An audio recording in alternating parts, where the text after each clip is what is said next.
नमस्कार। कभी ऐसे सवालों में उलझे हैं? मेरे चाचा के बेटे की बहन आपकी क्या लगेंगी? सुनने में तो बड़े सीधे लगते हैं, है ना? पर सच कहूं तो दिमाग घुमा देते हैं। तो आज हम क्या करने वाले हैं? हम इन्हीं पारिवारिक पहेलियों के कोड को तोड़ने वाले हैं। हर उलझन को सुलझाएंगे और एकदम साफ लॉजिक में बदल देंगे। तो चलिए, बिना देर किए सीधे मुद्दे पर आते हैं। मैं आपके सामने एक ऐसी पहेली रखने वाला हूं जो पहली नजर में तो लगभग नामुमकिन ही लगती है। ये सिर्फ एक सवाल नहीं है, बल्कि हमारे दिमाग के लिए एक असली चैलेंज है। तैयार है इसके लिए? तो पहले को जरा ध्यान से सुनिए। एक महिला अपने साथ चल रहे एक लड़के के बारे में बताती है, मेरे मामा और इसके मामा के मामा एक ही व्यक्ति हैं।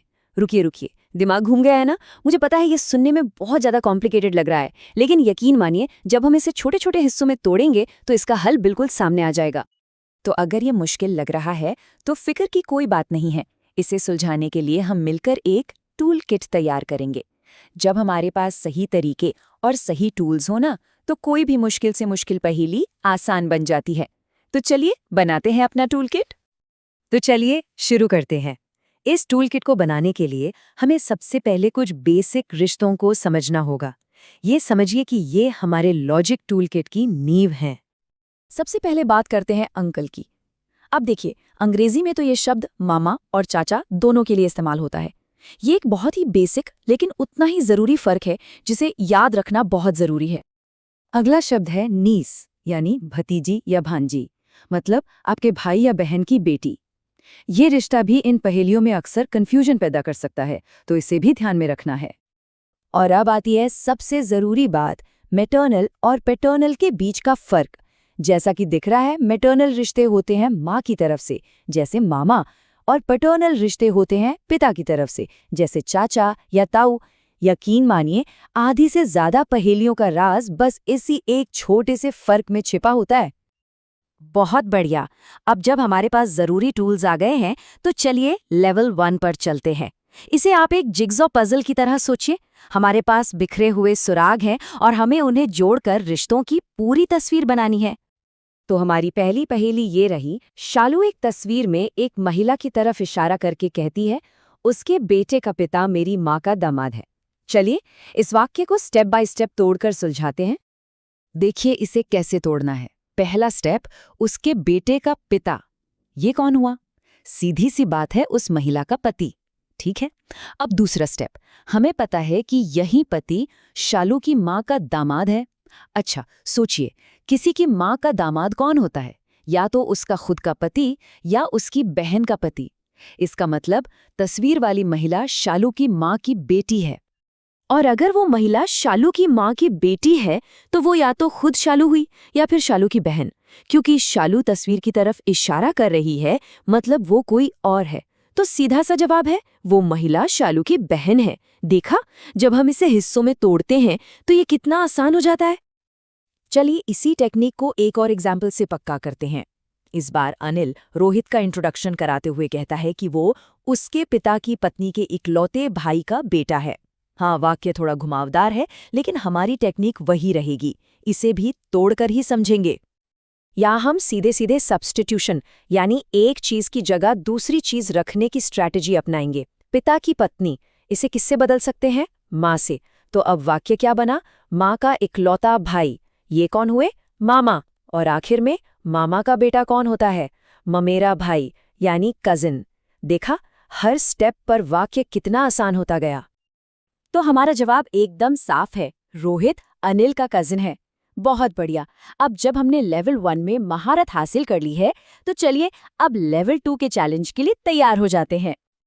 चलिए अब इस चैलेंज को एक लेवल और ऊपर ले जाते हैं। लेवल 2 में रिश्ते आपको सीधे सीधे नहीं बताए जाएंगे। नहीं, यहाँ हमें एक सीक्रेट कोड को समझना होगा और उसे डिकोड करना होगा, बिल्कुल एक जासूस की तरह। ये जो टेबल आप देख रहे हैं, ये हमारी रोजेटा स्टोन है, मतलब इस कोड की भाषा को समझने की चाबी।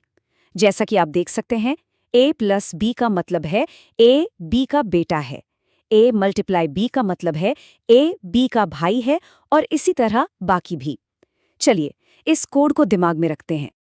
ठीक है, तो अब इस कोड का इस्तेमाल करने का टाइम आ गया है। हमारा सवाल है, P multiplied by R divided by Q। इसका क्या मतलब है? चलिए इसे डिकोड करते हैं। इससे भी हम बिल्कुल वैसे ही टुकड़ों में तोड़ेंगे। पहला हिस्सा P मल्टीप्लाई R। हमारे कोड के हिसाब से इसका क्या मतलब था? P R का भाई है, ठीक है। अब दूसरा हिस्सा R डिवाइड Q। इसका मतलब है R Q की माँ है। अब बस इन दोनों बातों को जोड़ दीजिए। P जो है वो Q की माँ का भाई है। और किसी की माँ का भाई उसका क्या लगता है? मामा यानी अंकल। तो पी क्यू का मामा है। और इसी के साथ हमने ये कोड भी सक्सेसफुली क्रैक कर लिया है। शानदार काम। अरे वाह, हमने दोनों लेवल पार कर लिए हैं। तो अब चलिए इन सबको एक साथ लाते हैं और उन मेन स्ट्रैटेजीज को एक बार फिर से दोहराते हैं जो आपको किसी भी तरह की फैमिली पजल को सॉल्व करने में मदद करेंगी। तो 3 मेन स्ट्रैटेजीज याद रखनी है। पहली, बड़े और उलझे हुए वाक्यों को छोटे समझने लायक हिस्सों में तोड़ना है।